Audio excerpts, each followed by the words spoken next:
ವಿದೇಶದಲ್ಲಿ ತಲೆಮರೆಸಿಕೊಂಡಿರುವ ಪ್ರಜ್ವಲ್ ರೇವಣ್ಣ ಪ್ರಜ್ವಲ್ ಬಂಧನಕ್ಕೆ SIT master plan ಅನ್ನ ಮಾಡಿತು. ಏಷ್ಯಾನೆಟ್ ಸುವರ್ಣ ನ್ಯೂಸ್ನಲ್ಲಿ ಪ್ರಜ್ವಲ್ ಕುರಿತಾದ ಎಕ್ಸ್ಕ್ಲೂಸಿವ್ ಸುದ್ದಿ. ವಿದೇಶದಲ್ಲಿ ತಲೆಮರೆಸಿಕೊಂಡಿರುವಂತಹ ಪ್ರಜ್ವಲ್ ರೇವಣ್ಣ ಬಂಧನಕ್ಕೆ ಎಸ್ಐಟಿ ಮಾಡಿದ್ದ ಮಾಸ್ಟರ್ ಪ್ಲಾನ್.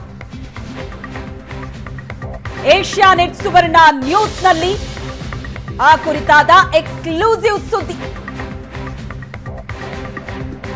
ಪೆನ್ ಡ್ರೈವ್ ವಿಚಾರ ಬಹಿರಂಗವಾಗ್ತಾ ಇದ್ದಂತೆ ಜರ್ಮನಿಗೆ ಪ್ರಜ್ವಲ್ ರೇವಣ್ಣ ತೆರಳುತ್ತಾರೆ. ವಿದೇಶದಲ್ಲಿ ತಲೆಮರೆಸಿಕೊಂಡಿದ್ದ ಪ್ರಜ್ವಲ್ ರೇವಣ್ಣ ಬಂಧನಕ್ಕೆ ಎಸ್ಐಟಿ ಇಲ್ಲಿ ಮಾಸ್ಟರ್ ಪ್ಲಾನ್ ನಡೆಸಿತ್ತು. ಪ್ರಜ್ವಲ್ ಬಂಧನಕ್ಕೆ ಬಲೆ ಹೆಣೆದಿತ್ತು ಎಸ್ಐಟಿ. 2 ದಿನಗಳ ಹಿಂದೆನೆ ಪ್ರಜ್ವಲ್ ಲಾಕ್ ಆಗಬೇಕಾಗಿತ್ತು. ಕೊನೆ ಕ್ಷಣದಲ್ಲಿ ಎಸ್ಐಟಿ ಗಾಳದಿಂದ ಪ್ರಜ್ವಲ್ ಎಸ್ಕೇಪ್ ಆಗಿದ್ದ. 2 ದಿನಗಳ ಹಿಂದೆಯೇ ಜರ್ಮನಿಯಿಂದ ಹೊರಡೋದಕ್ಕೆ ಪ್ರಜ್ವಲ್ ತಯಾರಿ ನಡೆಸಿದ. ಪ್ರಜ್ವಲ್ ಚಲನವಲನದ ಬಗ್ಗೆ ಎಸ್ಐಟಿಗೆ ಇಂಟರ್ಪೋಲ್ ಮಾಹಿತಿ ಕೊಟ್ಟಿತ್ತು. ರಾಯಭಾರ ಕಚೇರಿಗೆ ಹಸ್ತಾಂತರಿಸುವ ಬಗ್ಗೆಯೂ ಕೂಡ ಎಸ್ಐಟಿ ಮನವಿ ಮಾಡಿತ್ತು. ಆದರೆ ಈ ಪ್ರಕರಣದ ಬಗ್ಗೆ ದೇವರಾಜೇಗೌಡ ಸುದ್ದಿಗೋಷ್ಠಿಯನ್ನ ನಡೆಸಿದರು. ದೇವರಾಜೇಗೌಡ ಸುದ್ದಿಗೋಷ್ಠಿ ನಡೆಸ್ತಾ ಇದ್ದಂತೆ ಎಲ್ಲವೂ ಕೂಡ ಚೇಂಜ್ ಆಗುತ್ತೆ.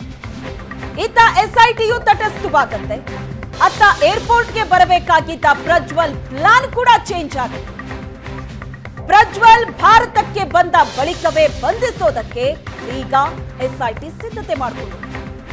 ಈ ಬಗ್ಗೆ ಹೆಚ್ಚಿನ ಡೀಟೇಲ್ಸ್ ಕೊಡ್ತಾರೆ ನಮ್ಮ ಪ್ರತಿನಿಧಿ ರವಿ, ಸಂಪರ್ಕದಲ್ಲಿದ್ದಾರೆ. ರವಿ, ಪ್ರಜ್ವಲ್ ವಿದೇಶದಲ್ಲಿ ತಲೆಮರೆಸಿಕೊಂಡಿದ್ದಾರೆ, ಅವರನ್ನ ಲಾಕ್ ಮಾಡೋದಕ್ಕೆ ಅಂತ ಎಸ್ಐಟಿ ಭರ್ಜರಿಯಾದಂತಹ ಪ್ಲಾನ್ ಅನ್ನ ಸಿದ್ಧಪಡಿಸಿತ್ತು. ಆದ್ರೆ ಆ ಪ್ಲಾನ್ ಚೇಂಜ್ ಆಗಿತ್ತು ದೇವರಾಜೇಗೌಡರ ಸುದ್ದಿಗೋಷ್ಠಿ ನಂತರ. ಇಲ್ಲಿ ಎಸ್ಐಟಿ ಮಾಡ್ಕೊಂಡಿದ್ದಂತಹ ಪ್ಲಾನ್ ಏನು, ಅದು ಉಲ್ಟಾ ಹೊಡೆದಿದ್ದು ಹೇಗೆ, ಈಗ ಎಸ್ಐಟಿಯ ಪ್ಲಾನ್ ಏನಾಗಿದೆ? ಖಂಡಿತ ವಿಷಯ, ಪ್ರಜ್ವಲ್ ರೇವಣ್ಣ ಅವರ ಬಂಧನ ಆಗಿ ಇಷ್ಟೊತ್ತಿಗೆ 2 ದಿವಸ ಆಗ್ಬೇಕಾಯ್ತು. ಅಂತಹ ಒಂದು ಮಾಸ್ಟರ್ ಪ್ಲಾನ್ ಅನ್ನ ಎಸ್ಐಟಿ ಅಧಿಕಾರಿಗಳು ರಚನೆ ಮಾಡ್ಕೊಂಡಿದ್ರು. ಅಂದ್ರೆ ಎಸ್ಐಟಿ ರಚನೆಯಾದ ಬಳಿಕ ಸಾಕಷ್ಟು ಸಂತ್ರಸ್ತ ಮಹಿಳೆಯರು ಬಂದು ದೂರುಗಳನ್ನು ಕೂಡ ಕೊಡ್ತಾ ಇದ್ದಾರೆ. ಇದು ಸಂಬಂಧಪಟ್ಟಂತೆ ಈಗ ಆಲ್ರೆಡಿ 3 FIR ಗಳು ಕೂಡ ದಾಖಲಾಗಿದೆ. ಪ್ರಜ್ವಲ್ ರೇವಣ್ಣ ಯಾವಾಗ ಭಾರತಕ್ಕೆ ಬರೋದಿಲ್ಲ, ವಿದೇಶದಲ್ಲಿದೆ ಅನ್ನೋದು ಕನ್ಫರ್ಮ್ ಆಗಿದ ತಕ್ಷಣ ಈಗ ಆಲ್ರೆಡಿ ಲುಕೌಟ್ ನೋಟಿಸ್ ಕೂಡ ಕೊಟ್ಟಿದ್ದಾರೆ, ರೆಡ್ ಕಾರ್ನರ್ ನೋಟಿಸ್ ಕೂಡ ಕೊಟ್ಟಿದ್ದಾರೆ, ಜೊತೆಗೆ ಬ್ಲೂ ಕಾರ್ನರ್ ನೋಟಿಸ್ ಕೂಡ ಕೊಟ್ಟಿದ್ದಾರೆ.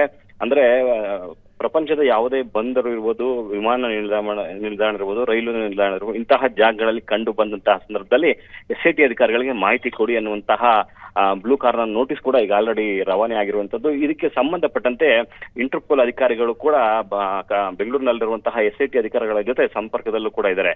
ಕಳೆದ 2 ದಿನಗಳ ಹಿಂದೆ ಮಧ್ಯಾಹ್ನ 4 ಗಂಟೆಗೆ ಜರ್ಮನಿಯಲ್ಲಿರುವಂತಹ ಒಂದು ಏರ್ಪೋರ್ಟ್ಗೆ ಪ್ರಜ್ವಲ್ ರೇವಣ್ಣ ಬರ್ತಾರೆ ಅನ್ನುವಂತಹ ಮಾಹಿತಿ ಇಂಟರ್ಪೋಲ್ ಅಧಿಕಾರಿಗಳಿಗೆ ಕನ್ಫರ್ಮ್ ಆಗಿರುತ್ತೆ. ಆ ಮಾಹಿತಿಯನ್ನ ಬೆಂಗಳೂರಿನಲ್ಲಿರುವಂತಹ ಎಸ್ಐಟಿ ಅಧಿಕಾರಿಗಳು ಕೂಡ ಕೊಟ್ಟಿರ್ತಾರೆ.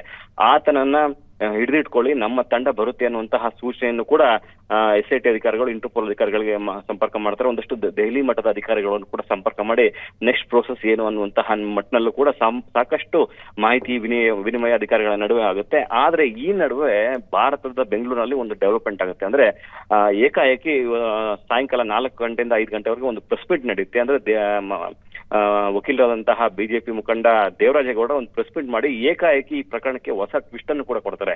ಅಂದ್ರೆ ಕಾಂಗ್ರೆಸ್ ಮೇಲೆ ನೇರವಾದಂತಹ ಆರೋಪಗಳನ್ನ ಮಾಡಿದ ತಕ್ಷಣ ಒಂದು ರೀತಿ ರಾಜ್ಯದಲ್ಲಿ ಸಾಕಷ್ಟು ಸಂಚಲನ ಕೂಡ ಉಂಟಾಗುತ್ತೆ. ಅಂದ್ರೆ ಎಲ್ಲ ಒಂದ್ ಕಡೆ ಈ ಪೆನ್ ಡ್ರೈವ್ ಹಗರಣದಲ್ಲಿ DK ಶಿವಕುಮಾರ್ ಅವರ ಕೈವಾಡ ಇದೆ ಅನ್ನುವಂತಹ ಆರೋಪ ಏನ್ ಬಂತು, ಆ ಸಂದರ್ಭದಲ್ಲಿ ಮತ್ತೊಂದು ತಿರುವು ಕೂಡ ಕಾಣುತ್ತೆ. ಈ ಎಲ್ಲಾ ಬೆಳವಣಿಗೆಗಳನ್ನು ಕೂಡ ದೂರದಲ್ಲಿ ಅಬ್ಸರ್ವ್ ಮಾಡ್ತಿದ್ದಂತಹ ಪ್ರಜ್ವಲ್ ರೇವಣ್ಣ ಅವತ್ತಿನ ಪ್ರಯಾಣವನ್ನ ತಕ್ಕ ಮಟ್ಟಿಗೆ ಮುಂದೂಡ್ಕೊಂತಾರೆ. ಸೊ ಹೀಗಾಗಿ ಪ್ರಜ್ವಲ್ ರೇವಣ್ಣ ಕಳೆದ 2 ದಿನಗಳ ಹಿಂದೆ ಸಾಯಂಕಾಲ 5 ಗಂಟೆಗೆ ಜರ್ಮನಿಯ ಒಂದು ಏರ್ಪೋರ್ಟ್ಗೆ ಬರಬೇಕಾದಂತಹ ಪ್ರಜ್ವಲ್ ರೇವಣ್ಣ ಅವತ್ತು ಬರಲ್ಲ. ಸೊ ಹೀಗಾಗಿ ಇಂಟರ್ಪೋಲ್ ಅಧಿಕಾರಿಗಳು ಕೂಡ ಆತ ಮಿಸ್ ಆಗ್ತಾನೆ. ಆ ಮಾಹಿತಿಯನ್ನು ಈಗ ಆಲ್ರೆಡಿ ಎಸ್ಐಟಿ ಅಧಿಕಾರಿಗಳು ಕೂಡ ಬರ್ತಾರೆ. ಅಂದ್ರೆ ಯಾವ ಮಟ್ಟಕ್ಕೆ ಆತನನ್ನ ಹಿಡಿಯುವಂತಹ ಪ್ರಕ್ರಿಯೆ ನಡೀತಾ ಇದೆ ಅಂದ್ರೆ, ಒಂದು ಕಡೆ ಇಂಟರ್ಪೋಲ್ ಅಧಿಕಾರಿಗಳು ಕೂಡ ಆತನ ಚಲನವಲನಗಳ ಬಗ್ಗೆ ಕಣ್ಣಿಟ್ಟಿದ್ದಾರೆ, ಮತ್ತೊಂದು ಕಡೆ ಎಸ್ಐಟಿ ಅಧಿಕಾರಿಗಳು ಕೂಡ ಆತ ಎವ್ರಿ ಮೂವ್ಮೆಂಟ್ ಕೂಡ ಚೆಕ್ ಮಾಡ್ತಿದ್ದಾರೆ.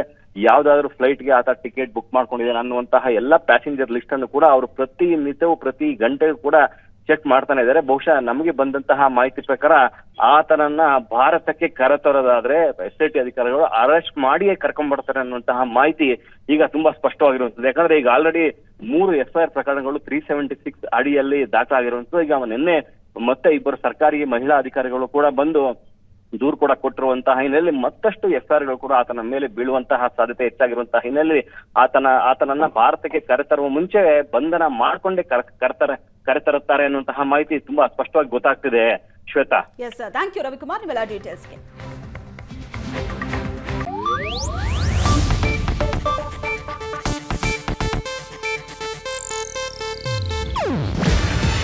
ಇದು ಏಷ್ಯಾನೆಟ್ ನ್ಯೂಸ್ ನೆಟ್ವರ್ಕ್ ಪ್ರಸ್ತುತಿ.